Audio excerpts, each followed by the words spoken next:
Good afternoon, everybody. We'll continue on the lecture about mortality. But just before I continue on that, I just want to give you some feedback about the grades. So for now, this is the percentage distribution of students in this course by grade. And so this is from exam 1. And you see that on exam 2, a little bit more students got an A, and also some more students got B's, and fewer students got C and D, which is good. The problem is not the exam. The problem are the quizzes that a lot of you are not even responding to quizzes, or some of you who answer the quizzes don't get like 50 or 100% correct. So this is the total distribution considering the grades from exam 1, 20 points in total, 20 points in total in exam 2, and 11 points so far from quizzes. And then it drops a lot. The percentage of students with an A up to this point, considering 51 points the total that you could get, drops to 11%, and B is also a little bit, and it increases a lot the number of students on C and D. So, and just remember, like, if at the end of the semester you get a 69.9, that's a D. That's not a C. Don't round it up. If you get a 79.9, that's a C, not a B. Okay? So just these points from quizzes are really important. And I also mentioned that we're going to have extra points, the 4 extra points that will come from quizzes or exams, could be extra points in those quizzes or exams. And I mentioned this here in the syllabus because I was planning to give 4 extra points for those answering if at least 90% of the students answer the teaching evaluation, but that's not allowed in the university. So I changed this to just extra questions either in existing quizzes, exams, or quizzes in days that we don't have it. So today, it will be the first bonus quiz that we're gonna have, because as you see in the syllabus today, we were not expected to have quizzes. So at 4:30, you're gonna have a new quiz, same style, 2 multiple choice questions, 5 minutes to answer, 1 point in total, and it's gonna be called bonus quiz 1. And we still have 3 bonus points to go in the coming weeks. And that could be either extra questions in these existing quizzes or in days that we did not expect to have quizzes, okay? So just be aware that the distribution, it looks okay based on the exams, but if you take into account that quizzes, they count to 20% of the grades in this course, it's important to do well in quizzes as well. And little by little, that makes a difference. I mentioned before that in these lectures about mortality, I have here in these 2 links, some Excel files compressed, this one here with examples of standardization, and this one here with examples of lifetable. Lifetable is the series of calculations that we make based on age-specific mortality rates that we use to estimate life expectancy at birth. And if you just uncompress these files, the standardization, it's going to have 2 files, standardization Brazil, and then US and Venezuela. The US Venezuela is the one that I explained in these slides. So if you just look at this file, it's going to be this one here. It's pretty much what I explained in the slides. You have to have a original population, and then the distribution of that population proportionally by age group, the number of deaths by age group. With that, you have the age-specific death rates. And if you have these two populations and you simply compare the accrued death rate, if they have different population distributions, the US has an older age distribution than Venezuela, you will get higher accrued death rates in the US.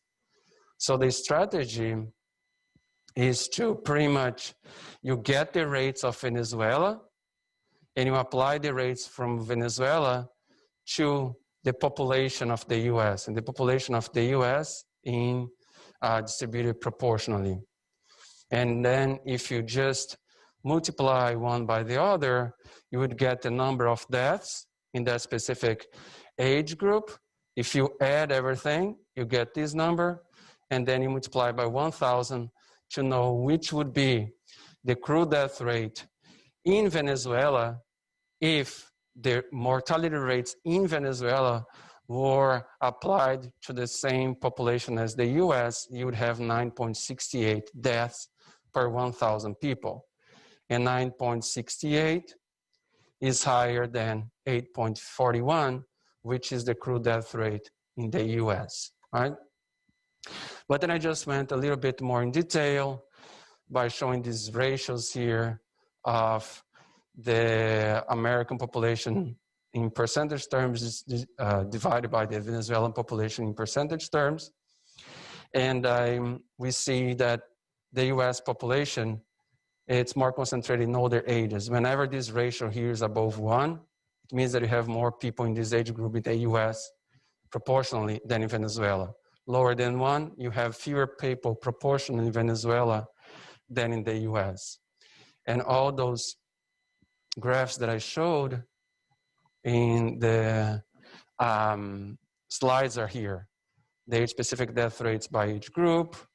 And here is just doing a zooming in the first age group, just to see that here it looks like these rates are all constant and low. But if you just do a graph with these first age groups, you see a huge decline from the first to the second age group, and then starts to increase again. So these are just some examples to see, like this is just getting the older people, and this is getting people up to 35. And then the other graphs, kind of comparing the age distribution between the US and Venezuela. This is a simple way to show that in Venezuela you have proportionally more younger people, in the US proportionally more older people. And these ratios between dividing the American population by the Venezuela population in proportional terms, they are really different than 1. Either below 1, more people proportionally in Venezuela, or above 1, more people proportionally in the US. So this is the same thing that I explained to show that if you just compare the accrued death rates, the original one, they are misleading. Because if you just compare the original ones, you would think that the accrued death rate in the US is higher than Venezuela.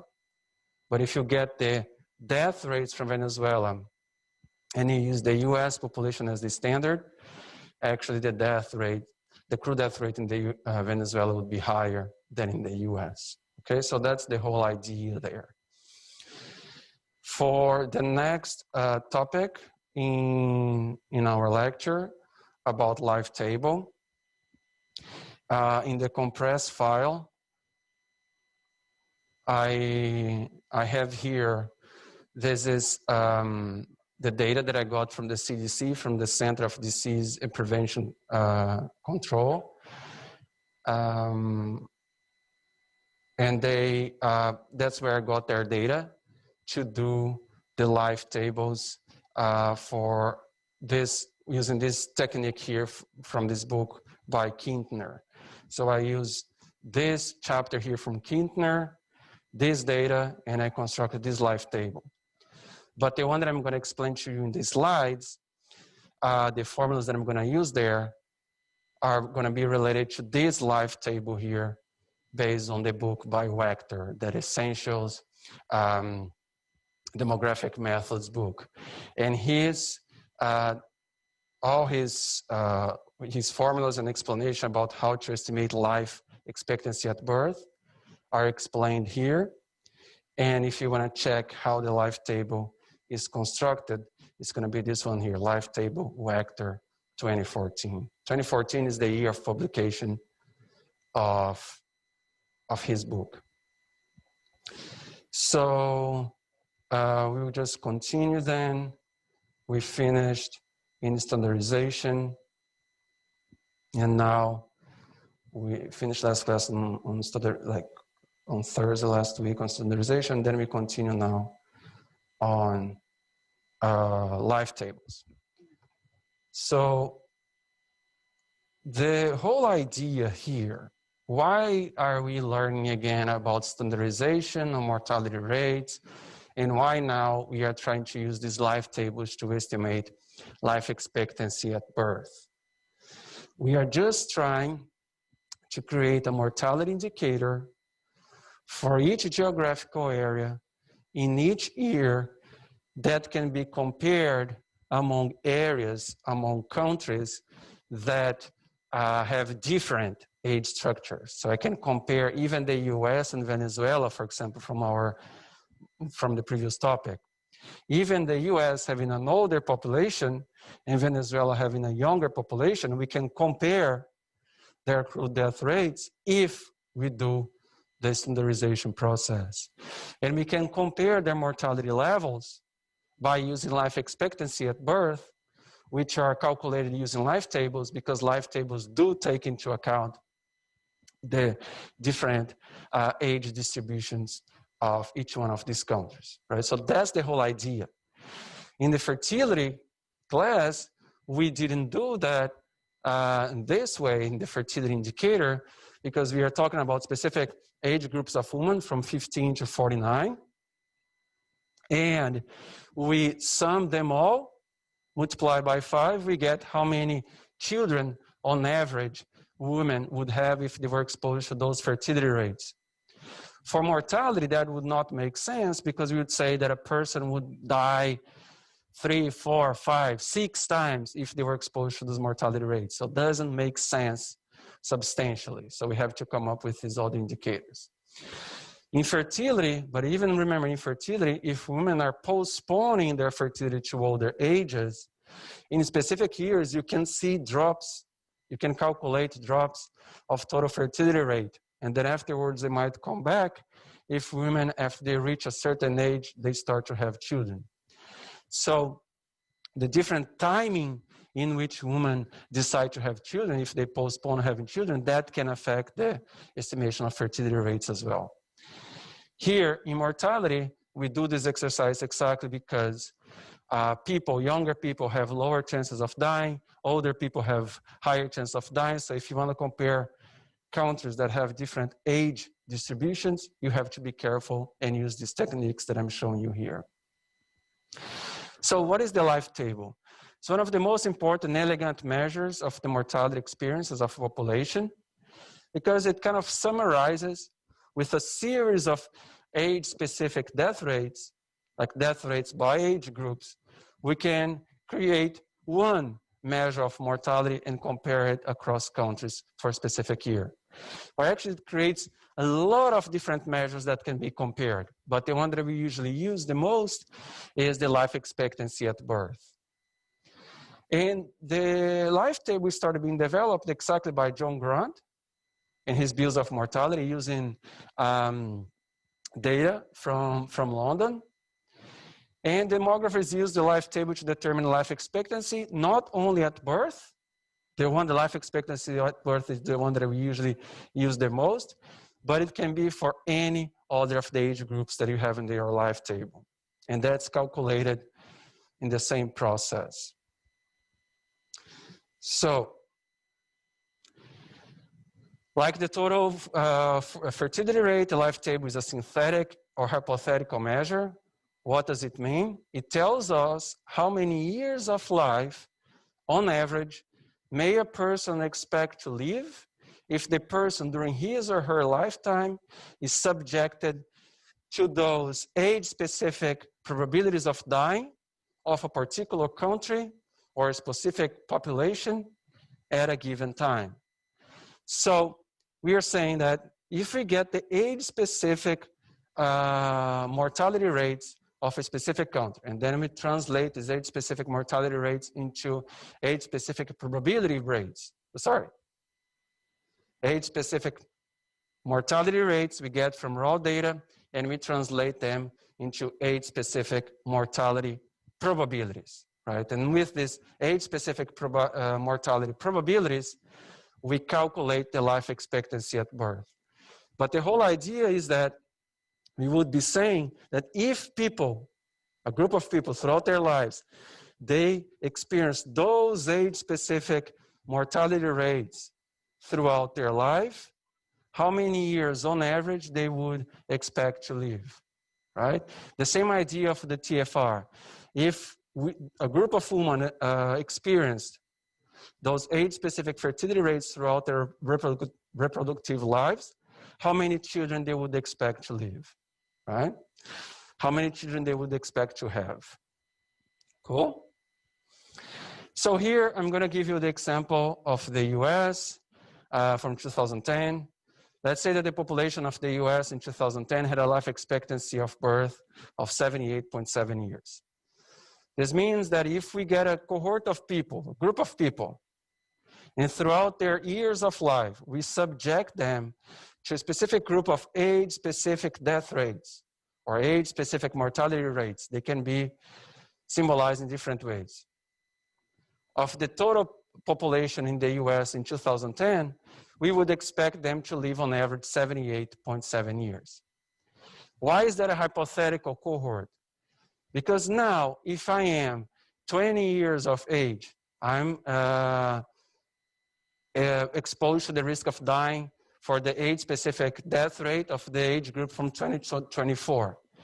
5 years from now, I will be subject to the chance of dying to the age-specific death rate of the group 25 to 29, but not from 2020, but from 5 years from now, 2025, the year 2025. But we are not getting data for a series of years for a real cohort. We are getting data for a specific period, cross-sectional data from a specific year for people of different ages. And then we are saying, let's expose a group of people to those rates. How many years on average they would live? Because if someone is 24 today, 5 years from now, when that person is 25 to 29, the mortality rates would have changed from what they were 5 years ago, right? So that's why we are talking about this hypothetical cohort. So examples of life expectancy. These are just life expectancy at birth. It's used as a primary indicator of quality of life. For example, the Human Development Index that was developed by the UN. The Human Development Index, HDI, was developed by the United Nations. It uses basically 3 sets of data. Education, based on whether people are literate and also education attainment. It uses information on income, is a GDP per capita in a specific country, and it uses information about mortality. And the information about mortality is life expectancy at birth. So life expectancy at birth is a major indicator of quality of life if you want to compare different countries. In the world, back in 2013, the life expectancy was 69 for men and 73 for women. So always we're going to see higher life expectancy for women on average than for men. In more developed countries, the life expectancy at birth are higher for both men and women, but still women with, on average, living longer than men. Less developed countries, except China, because China would bias the information because of the population size. So just getting less developed countries, not including China, these rates, of course, below the world average. Japan, with the highest life expectancy at birth in the world, in Lesotho and Sierra Leone, still with really low levels of life expectancy. In other words, really high levels of mortality, even in recent years. So just to show that life expectancy, we can compare these results among different groups of countries or among different countries, even if some countries have much older age distribution, such as Japan, compared to Sierra Leone, for example, because the life expectancy at birth does take into account the age distribution of those countries. It controls for that because we are using age-specific mortality rates. There are some limitations of the life expectancy at birth. The life expectancy at birth is symbolized by this E0. 0 because that's the age in which we are talking about at birth, age 0. We need to be aware of the fact that when considering life expectancy at birth, infant mortality plays a very important role. So some countries that have really high infant mortality, they will have life expectancy at birth that are low because they are really affected by the high levels of infant mortality. So in this case, when the life expectancy at birth is low, a major reason is their very high infant mortality rate. So in some cases, when we compare values of life expectancy at birth across countries, we should not think of the life expectancy at birth as a model age at death. So just going to the previous table. We are not saying that, for example, in Sierra Leone, most men died around the age of 45 in 2013. Model age at death is that age at death that most people are dying. So that's the mode of that indicator. In this case, maybe because Sierra Leone has really high levels of infant mortality, a lot of the people there are dying exactly before they reach 1 year of age, right? So the mortality rates in the first age group are really high, and then it puts down the life expectancy at birth. So you should not interpret this as the age that you would expect most of the people to die at. Maybe what's going to happen is that you have really high infant mortality rates, so children die before reaching age 1, but then after they pass that risk, the ones that survive will live beyond 45, right? So that's why sometimes if you want to think about more the model age at death, it's better to use the life expectancy at the next age groups, as we're going to see in the life table. This term, abridged life table, is a life table that's calculated for age groups, which is what we are already have been doing here for example, the standardization process. We had age-specific death rates, not for each single age, 0, 1, 2, 3, 4. We had it by groups. We had below 1, so 0 to 1, and then 1 to 4, 5 to 9, and so on. So it's usually for 5-year age groups rather than for single-year age groups. The radix is something that we already discussed a little bit in that spreadsheet about fertility. Remember when we estimated the net reproduction rate? What is the net reproduction rate? The average number of daughters that women would expect to have if they were exposed to specific age fertility rates, considering only female births. And if we considered the mortality of women, because some of these women will not reach certain age groups. And in that spreadsheet, that Excel spreadsheet, I included a measure there of mortality. And that measure of mortality that I'm going to show in the next slides was divided by the radix of the life table. This radix of the life table is the number of people that we are saying that are born to a specific country, and then we assign that number of people to the age-specific mortality rates of that country. So this number is arbitrary, but conventional. Usually we use a radix, the starting population on a specific, the starting size of the population in a specific country at age 0. We usually use 100,000, but it can also be 1,000 or 1. So we basically get the age-specific mortality rates of different countries. It can be by sex. We usually do by sex. And then we assign the same size of the population to these two countries, in this case 100,000, and then start saying, oh, if these 100,000 people were exposed to the risk of dying from 0 to 1 to this rate, how many would survive? To this rate from 1 to 4, how many would survive? And so on, okay? From each age to the next, the population is decremented according to the age-specific mortality probabilities until you reach the final age groups when all members of the population died. The mortality schedule is fixed and does not change over the life of the population. This mortality schedule is the age-specific mortality rates. We have the age-specific mortality rates for a specific population in a specific year for all these age groups. We get this number of people here that we say that they were born in that specific country, in that specific year, assign those probabilities of dying into them, and then we can calculate how many years on average they would live. Cool? This one is the life table presented in the textbook. The life table that I will present in the that I show in the Excel file has more recent data.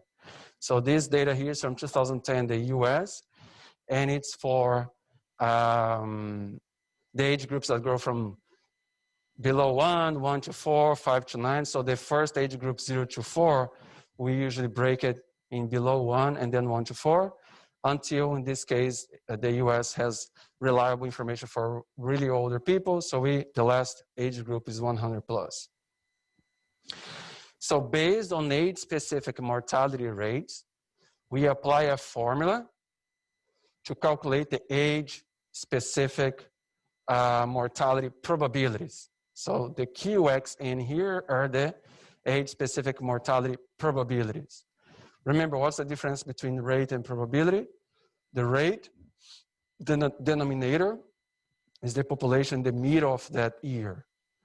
The probability is the population at the beginning of the year. It's entered in the denominator. The rate, actually, the denominator, the correct information, the denominator should be person years, but we usually use as a proxy the population in the middle of the year. So we translate the rate of mortality into probability of mortality by age group. And this is the exercise. You get 100,000 people being born. In this specific age group, we apply this mortality into them. So out of these people, this is the chance of dying. So 612 people die, which is just this number times this, you get 612. 100,000 minus 612 who died in this age group, 99,388 go to the next age group. This number here exposed to this mortality, probability, this number times this, 106 people will die here. This number minus this, 99,281. And then you go on until the last age group, everybody dies. The chance of dying equals 1. This number times 1 is everybody. So everybody dies here at the end. And here, the big LXN is that that's the measure that we use. This is the column that we use for the spreadsheet in the fertility chapter when we are trying to estimate the net reproduction rate. Because the net reproduction rate, we have to get information about the age-specific fertility rates of births, only of female births, and we have to get information about mortality of women. So if there was like all these mortality probabilities here were equal to 0. So let's say nobody dies, 0. If 100,000 people here are born, how many will survive to the next age group? Nobody dies, it's going to be 100,000. So 100,000 times 0, 0 deaths. 100,000 minus 0, 100. If this was 0, 100 times 0, 0. 100,000 minus 0, you would have 100,000. I'm just explaining this to better explain this column here, column 5. Column 5, we're going to say, these people here, these 100,000 people, if they all survived here, and went to the next group, how many years they all together lived in this first age group? The first age group is just 1 year of age, right? It's just below age 1. So here would be 100,000.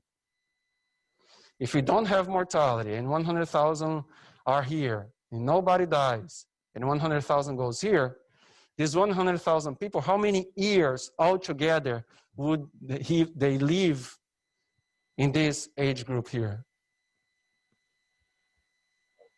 400,000, right? It would be 400,000 because this age group here has 4 ages, 1, 2, 3, 4.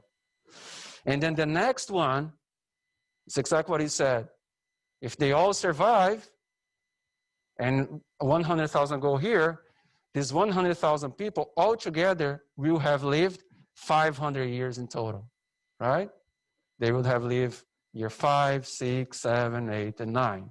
Each one of the individuals, 100 times 5 is 500. So this information here is the number of person years lived altogether by the population in each one of these age groups, considering these mortality probabilities. So this is a really good information for us to say, altogether, these people within each one of these groups, how many years they lived. In the fertility spreadsheet, what did we do? We got the big LXN column just for one between 15 and 49. So from here to here, we got this column here and divided this number by 500,000. Why 500,000? Is the 100,000 times 5, because they could have lived a total of 500,000 years altogether, that group of women in that specific age group, but some of them died in that age group, so we don't get all the 500,000, and some of them died even before. So they lived all that altogether, divided by 500,000, it gives us the information of mortality for that group of women that we used in the table for fertility to calculate net reproduction rate. So this is the total number of years that people lived within each one of the age groups. So if someone lived all the 4 years, the 5 years here, and passed the next one, that person will count as 5 here. If a person lived only 4 years and then died at age 38, that person will count here only 4 times, right? And how many years in total, how many person years in total the US population would have lived in 2010 if they were exposed to these mortality probabilities? So we just add all these numbers here. We get 7,866,027 person years. So that's the total of person years that the population, that specific group would live if they were exposed throughout their lives to these mortality probabilities. This hypothetical cohort of people exposed to these rates here, they would live a total of 7,866,027 person years. So this is the same thing to say of. if I die at age 50, and then we have another person, and I have a population with two people, just me and another person. I die at age 50, and another person dies at age 70. What's the average number of years that this population of two people would have lived? 50 plus 70, 120, divided by two people, 60 years. That's the same thing that we are doing here. We are just adding all these years, but broken down by age group. So we are adding all these years. In my example, I added 50 plus 70 and divided by the number of people. That was equal to 2. In this case here, I get all the number of person years. My number of person years in this hypothesis will be 50, because I had lived 50 years. The other person, 70. The average, 60. So this number here I have to divide by the total number of people that were born in that population. What was the number of people born in that specific population? 100,000. 7.8 million person years divided by 100,000 people. How much is that? 78.7. That's the whole idea of the life table, right? There are formulas behind it, but that's the whole idea of the life table. Going back again, in my example, I would live a total of 50 years, which means 50 person years. The other person, 70. I add it all, 120, which would be analogous to this number here. 120 analogous to this one here, in two people. I would get 60 life expectancy in that population. In this case, 7.8 divided by 100,000, 78.7. But let's just go a little bit further. Let's say that I want to say, out of those people that survived to at least age 1, they reached at least age 1. They did not die here. They are not part of this group. These people here, if they kept going, how many years, person years in total would they have lived if they were exposed to this mortality probabilities? That's this number here. This number here adds from here to here. This number here adds from here to here, and so on. This one adds from here to here. And then if I get this number here, and I divide it by the population in that enter that specific age group, I get the life expectancy at age 1. The life expectancy at age 5. This one here is the life expectancy at age 0, also called life expectancy at birth. Oh, but it's going down. But this one here, for example, this 50, this is the life expectancy at age 30. That means that if I reach age 30, at least age 30, and so I did not die here before, and from now on, I will be exposed to these mortality probabilities. How many additional, that's the key, how many additional years would I expect to live on average? 50 years. So that's 50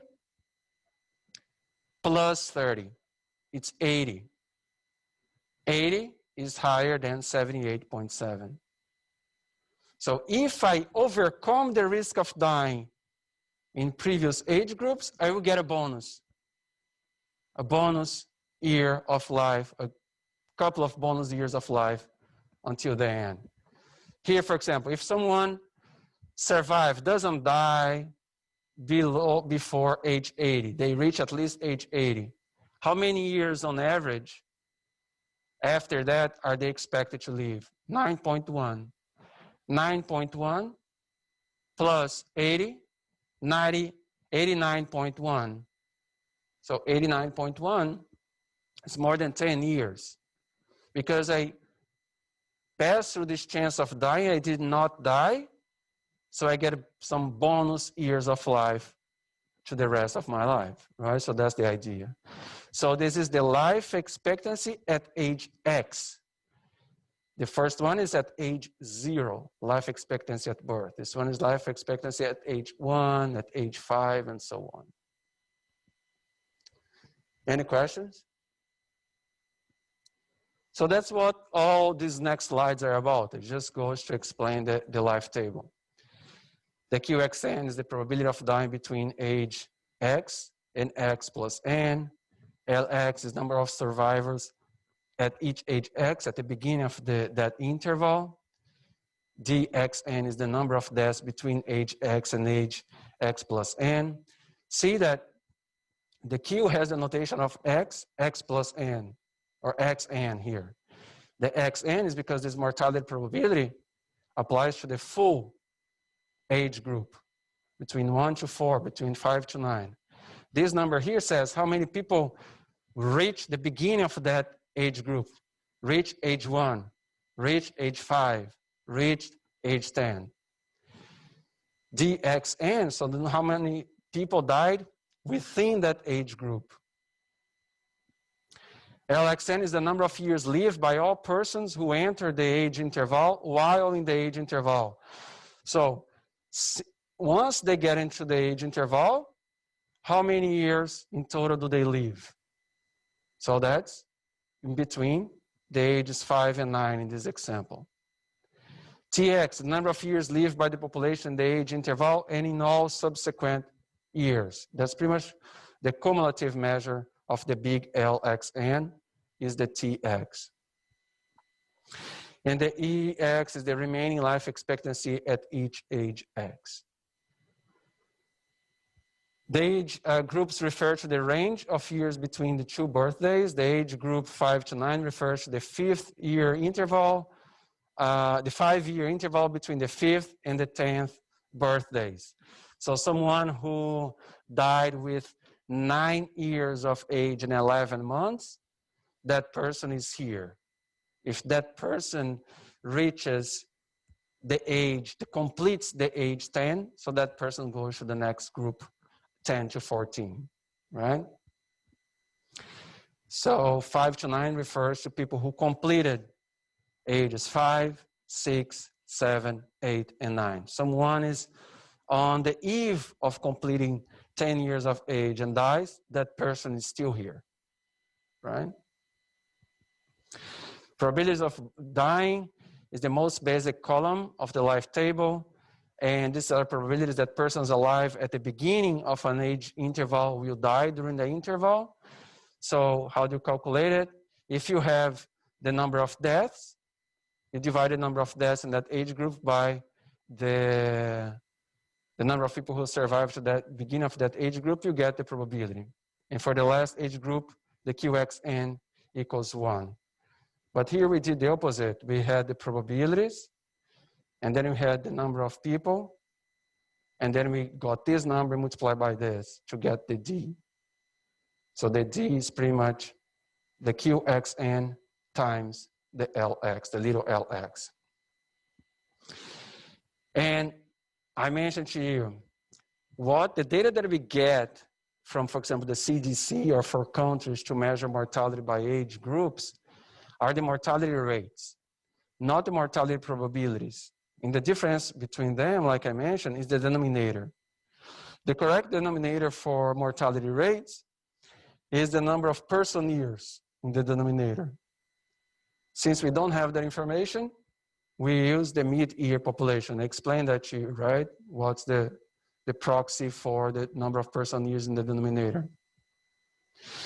For the probability of dying, the denominator is the population alive at the beginning of the interval. And for the rates, if we don't have the person years in the denominator, we can use the mid-year population as a proxy for the number of person years.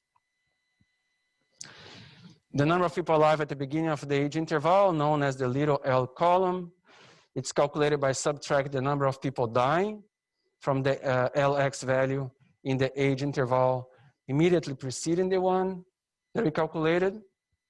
So from the previous life table, of the 99,224 people alive at the beginning of the age interval 10 to 14, 7 of them died during that age interval.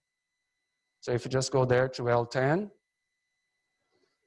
this one here, this is the number of people that survive until age 10, and 70 of them died between 10 and 14. This number minus this number gives us the little l 15, which is this number here. All right? 99,154. Number of people who died during a particular age interval. This is exactly the formula that we used, that I showed to you in the in the table. For the number of people who died during the age interval 40 to 44, we get the probability of dying times the number of people who survive to age 40. Multiply one by the other, you get the number of people who died between ages 40 and 44. So ages 40 and 44 is this number here. 966 is this number times this, right? Right there. Years lived in the interval, the total number of years lived by all persons who entered that age interval, what in the age interval, and this is known as the big L column. So these terms are really used by demographers, and I took them from the textbook, the little L column and the big L column. From the example of the US life table, 98,000 people are alive at the beginning of the age interval 30 to 34, which is the little L 30. If none of them died during the age interval, they would have lived 490,055 years, because it's 98,011 times 5. 5 is how many years we have here. But 539 of them died. So let's just go there to L30. So here to L30.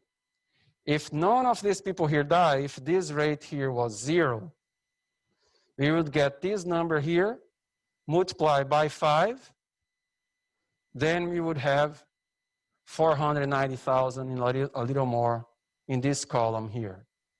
But this probability of dying is not equal to 0. Some people will die. So this number is below that 490,000. It's 488. Exactly because 539 people died. That's what it's here. That's what it's explained. So the demographers assume that the deaths are roughly distributed during the 5-year period for many of the age intervals. So we assume that within each one of the age groups, mortality is constant within that age group. So we are not saying that if in the age group of 10 to 14, people are expected to die in the same, with the same probability if they are 10, 11, 12, 13, or 14. There is no concentration. So the assumption here is that people are expected to die with the same chances within a specific age group. But this assumption does not apply to the first age group, because in the first age group, 0 to 1, babies who died before reaching age 1, most of them die closer to age 0 than to age 1.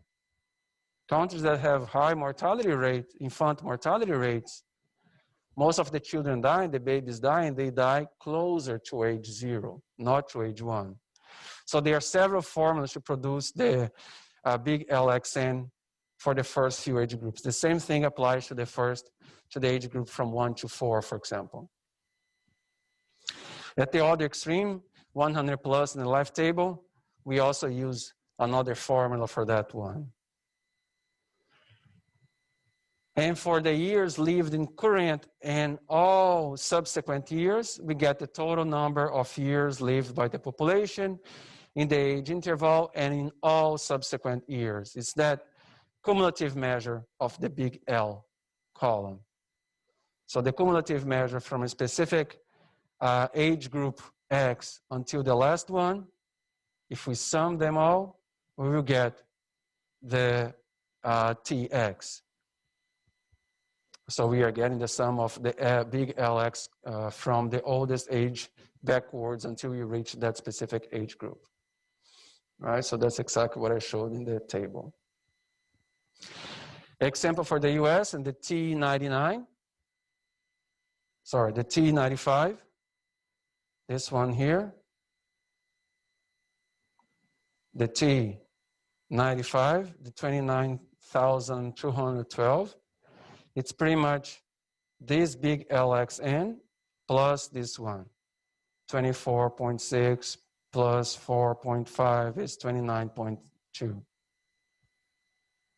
And the same thing for the other ones. This 271,000 is this plus this plus this plus this, right?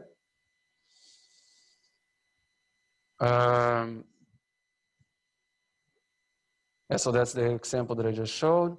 And then finally, the remaining life expectancy, the average number of years of life remaining at the beginning of that specific age interval. It provides a life expectancy at any age. So for each age, you get for each age group, you get the TX value divided by the little l column, and you get the remaining years of life that people would expect to live if they were at the beginning of that specific age group. The life expectancy at birth, 78.7. If people reach the age of 25, they overcame the chance of dying. They did not die before age 25.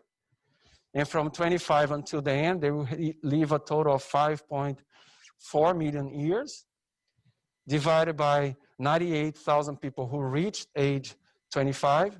You had an additional 54.7 years of life for people who reach age 25. 54 plus 25, we have 79.7. 79.7, higher than what we had at the beginning, exactly because these people overcame the chance of dying. They did not die in the prior years.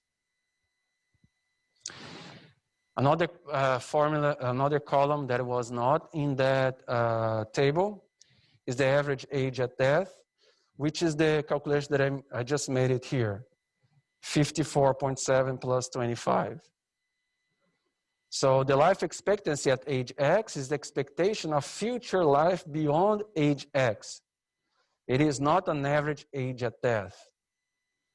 We can add X and the EX to obtain the average age at death for cohort members who survive to age X. So how do you interpret this average age at death?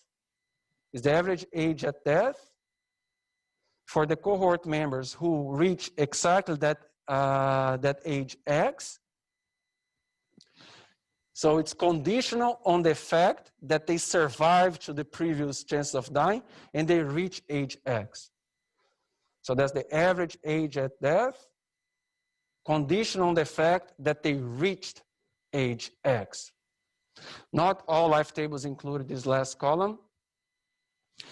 And the X plus EX column always goes up because I'm taking into account the additional years of life plus what I have now.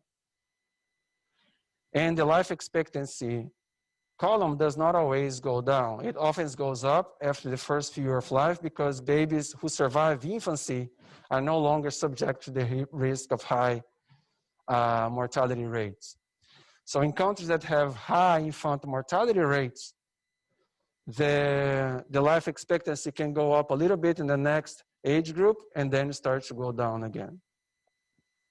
But when we add the age at the beginning of the interval with the remaining years of life in that age group, this column, the value always goes up.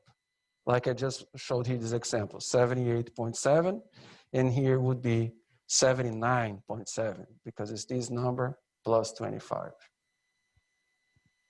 Cool? These are typical shapes of life table functions. Like we saw the fertility rates. The fertility rates, they have that inverse U curve, right? So it's lower for younger women, increases for women between 30 to 34, and then starts to decline again. For mortality rates and mortality probabilities, it's high at younger ages, so children have high risk of dying before reaching age 1. Once they reach age 1 and they overcome this high risk of dying, the probability of dying, this is probability, is the Q, the probability of dying declines and then starts to increase again until it reaches really high levels into the older ages. The overall number of people dying is in a specific age group. The typical curve is this one, high absolute number of children dying, then goes down, and then starts to increase again for older people. And although for these older ages, the probability of dying is high, there are not as many people remaining to die. You have fewer older people than the rest of the population. So although their chance of dying are high, the overall absolute number of people dying declines after a certain age. This is the number of people surviving into the beginning of that specific age group. We have pretty much like 100% of the people at the beginning. And here in this one, the radix equals 1. In our life table, the radix equals 100,000. But you can think about this in percentage terms, 100%. And then it starts to drop as people start to die. As they are exposed to these mortality rates, they start to die until you don't have anybody else at the end of your life table. And the life expectancy at age X, it's high at the beginning. It can go up a little bit if these rates, these probabilities of dying between age 0 and 1 is really high. It will make this be lower. And then as these people survive into the next age group, they continue to be alive, they will have much lower probabilities of dying, these people here. So the life expectancy might go up a little bit. That's what I said in the previous slide.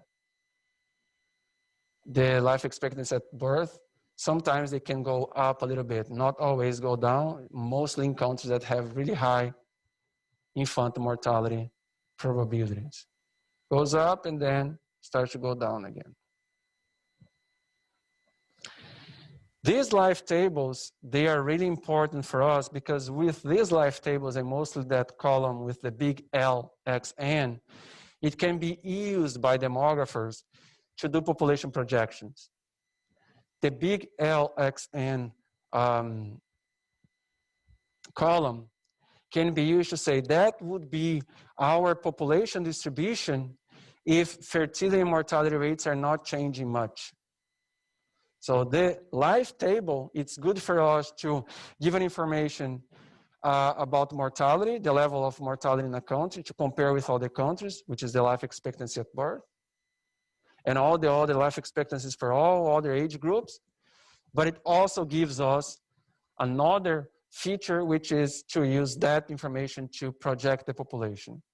If a population is closed to migration, so what this term closed population? Whenever you're talking about a closed population, we are saying that there is nobody entering or leaving that population through migration. There is no immigration to that country or emigration from that country. People either enter through birth or leave through death.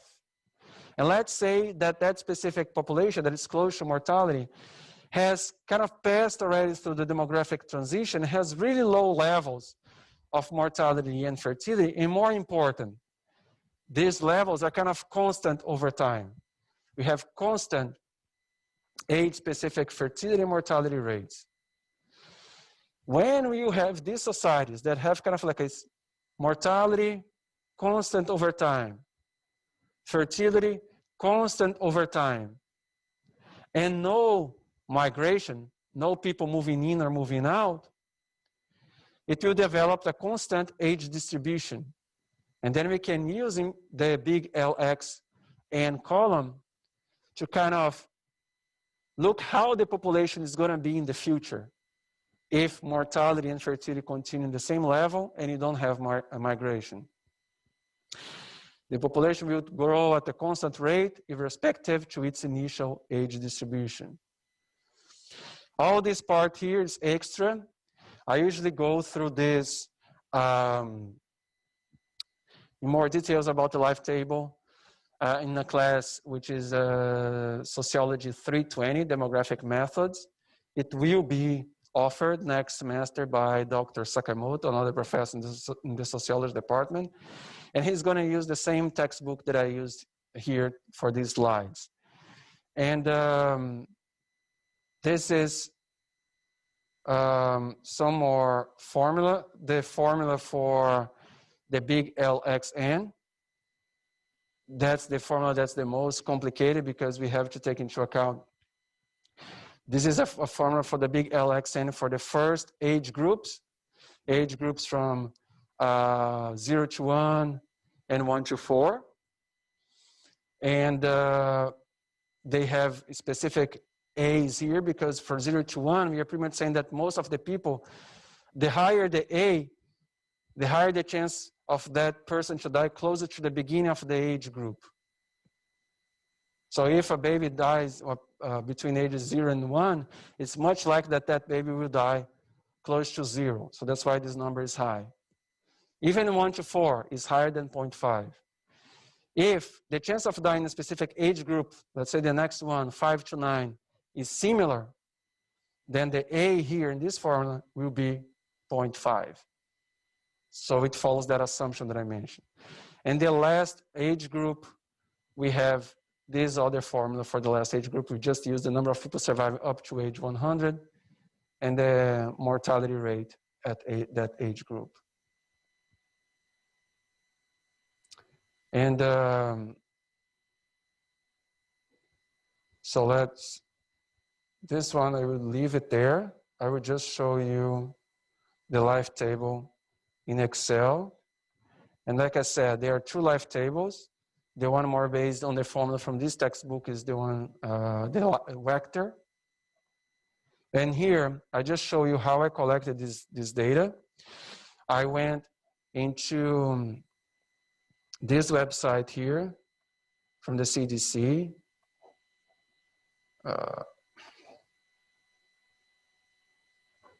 From the Center for Disease Control and Prevention in this website. And they have information of mortality, how many people died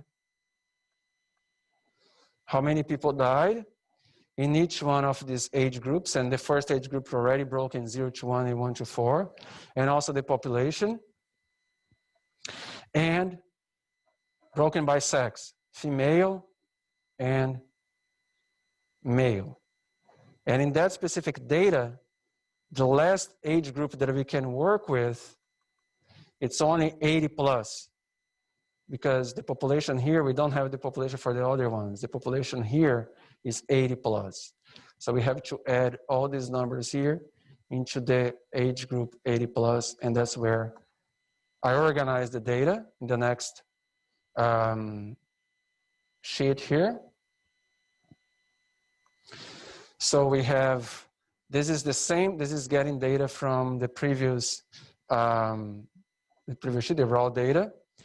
And the number of deaths of women in the US in that specific year, 2017, the population, and the last age group that we have data for is 80 plus. So in this one here, I add a series of rows, and this one here is that specific cell. So this is the raw information. This is all we need. This is all we need. That's a lot of information, actually, but that's all we need to estimate, to do the life table. We need the number of deaths in the population by age group. And because women on average, they live longer than men, it's also good to have that information broken by sex. Using this data here for women, that's a life table for women. So that's pretty much, here we have the age groups. Here's the age at the beginning of the interval. So here we have 1, and then 5, 10, 15. Here's the width of the age group. The first one has 1 age, this one 4, and afterwards 5. And this one is an open interval. The average years in the interval, it's pretty much saying that we use this AXN measure for this, the first age group. We use this formula here from exactly that textbook that I mentioned to you, Wachter Essential Demographic Methods. And that's the average number of years for people who died before reaching age 1. How many years would they live? 0.1. So it's closer to 0 than to 1. And how do you calculate that? It's 0.07 plus 1.7 times the mortality rate in that specific age group. And just remember, these formulas here vary by textbook to textbook. The one that I'm using for questions, it's related to this one here, to Wachter, to this spreadsheet, right? And the slides there, in those extra slides, there are other formulas. I'm using these ones here from Wachter. This is important for quiz and exam. You don't have to memorize all these formulas, but that's the general idea. This number here, where does it come from? 1.9 million. Comes from here. Is the raw data. Where comes this 9,867? It comes from here, 9,867. This number of deaths observed, kind of like calculated in that population divided by this, is this number here, the mortality rate. This mortality rate is used, this one here. So this formula, 0.07 plus 1.7 times this, gives us the average years in that interval, all right? This one is 1.5, so people die between ages 1 to 4. What's the average years that they live in the interval? 1.5. 1.5 is closer to 1 than to 4. And then for the other ones, we assume a constant mortality within the age group. So people dying between the ages 5 to 9 will live on average 2.5 years, which is pretty much 5 divided by 2. Is this formula here, 5 divided by 2, right? And for the last one, since we cannot divide this number by 2 because we don't know, it's an open interval, so we use this other formula, 1 divided by the mortality rate. And the mortality rate we got from dividing this raw data. So the mortality rate is the number of deaths in that specific age group divided by the population in that specific age group. The T is the number of years. Here we are talking just about 1 year, 2017. So we don't just divide it. And then we have the probability. From the rate of mortality, we pass to probability of mortality using this formula here. And this formula is written here, which is pretty much the N multiplied by the mortality rate, the N multiplied by the mortality rate, divided by 1 plus the N minus the AXN multiplied by the mortality. So it's pretty much this formula here. You don't have to memorize that. That's why in the slides I didn't even put this formula here. This formula here, it's easy to remember, and it's important to remember because that's mortality rate. But the transition from the rate to the probability is that one that we are doing all this transformation because here the idea is that the denominator has the number of person years. Or as a proxy, we use the population, the mean of the interval. Here we are kind of like translating into probability to have the population at the beginning of the interval in the denominator. And then the LX, this one is the radix, the number of people being born. And these people being born subject to this probability of dying. Multiply this by this, you have the number of people dying in that interval.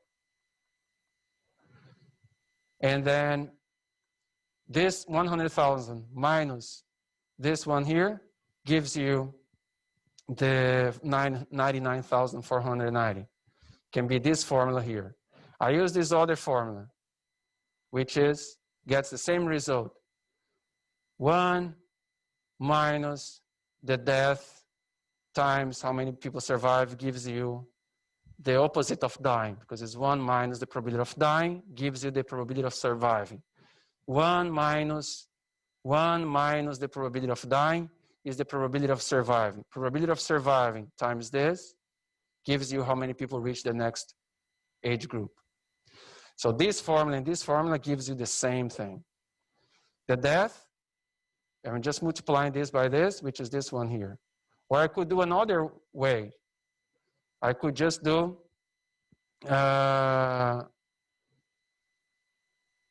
this number here minus this number is 510. 99,490 minus this number here is 84. All right, so I can apply either one of these formulas. The L is that more complicated formula, and it's saying like, if I was here in this age group and I survived and went to the next age group, I would have lived all the width of this age group here, 1 year in that case. But if I died here, if I did not survive to the next one,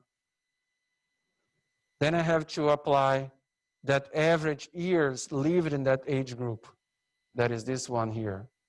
So the formula is pretty much saying that people, let me just show here this one.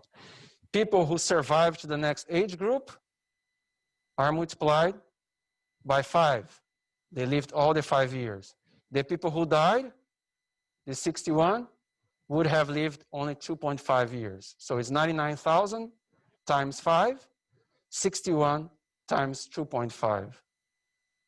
And then you add these two data, these two numbers. This one is just the cumulative, adding here. This one adds from here to here. This one adds from here to here.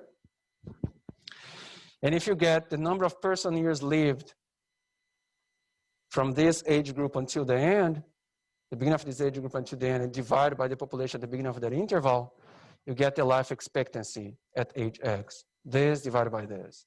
So just to see the formulas, you just click here twice, you see what's being calculated. What are the formulas that are being used? And then I get this number here, and I add to the age at the beginning of the interval. That's why I had this column here. Should do this one. This one here.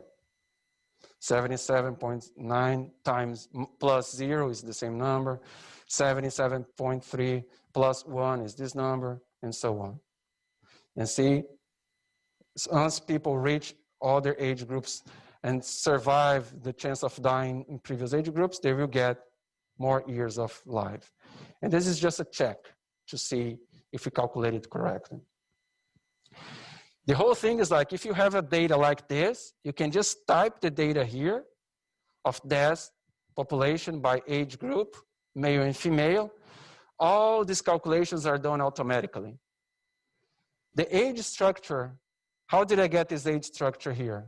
It's pretty much that the raw data organized here. That's this column here and this column, 1.9 million, 2 million. Sorry, because that's the, let me get the 5 to 9. 9.9 and 10.3. Here, 9.9 and 10.3. That's the population. And let's say, and we can do the pyramid for that population. Let's say that you have really constant fertility and mortality, so the same number I'm almost done here. We have the same number of births in that population, really constant fertility. So same number of people being born, 100,000. And let's say that mortality reached some levels that is kind of like constant. The rates are not changing as much. So the mortality probabilities are not changing and the number of births are not changing. We should expect that this would be the distribution of the population in the future. So we get this column here. So for example, for the group 5 to 9, 496. Is this number here, 496. Get for female and male, that's the stationary population. What is the stationary population? That's that population in which the fertility and mortality rates by age, they are constant, and we expect that they don't change as much into the future. So that's how we expect the population in the US being into the future if fertility and mortality are not changing as much again, and if you don't have in-migration and immigration. Oh, but the US has a lot of immigration. Then you can do some simulations. If immigration stops, if immigration increases, then you can make some projections of your population. In projections, or anything you do for any science, trying to see what's going to happen in the future, it's a really good thing, because that's how you make money on any kind of science. Okay, so thank you very much. The bonus quiz number 1 is open. It's going to be open until tomorrow at noon. Thank you very much.